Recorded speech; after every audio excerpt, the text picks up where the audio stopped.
Del State.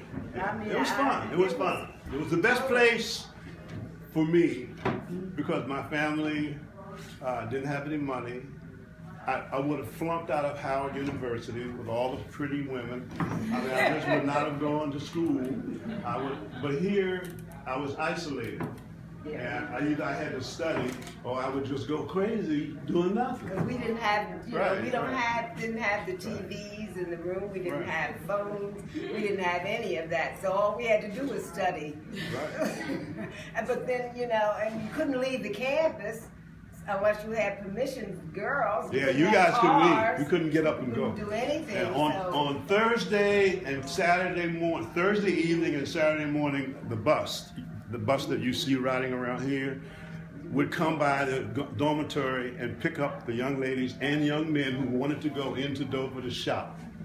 And that was an interesting experience because once you got into Dover, when you went into the stores, you could only go in one or two at a time. You couldn't come in like you guys right now because segregation was really in place.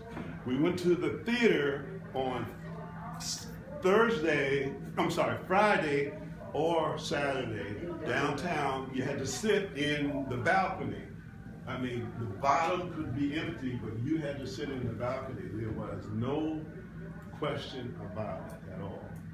And later on, a lot of things changed when you had the 1960s take place, and there were sit-ins and things of that nature. And Delaware State was a part of the sit-in experience.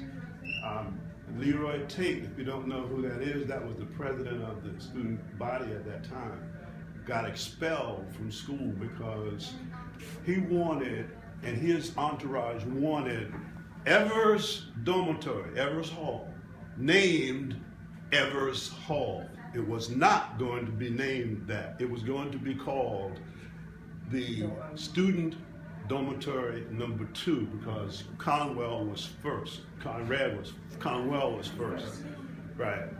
And the students protested. They ran the governor off the campus, and they shooed the president. They sat in the president's office.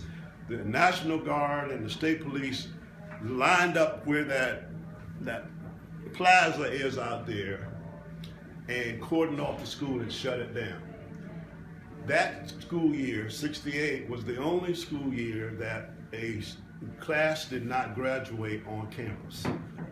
They graduated in 1993 because of the fact that from the campus, but right, they graduated. but they graduated in Dover at a high school, right? Because of the things that took place.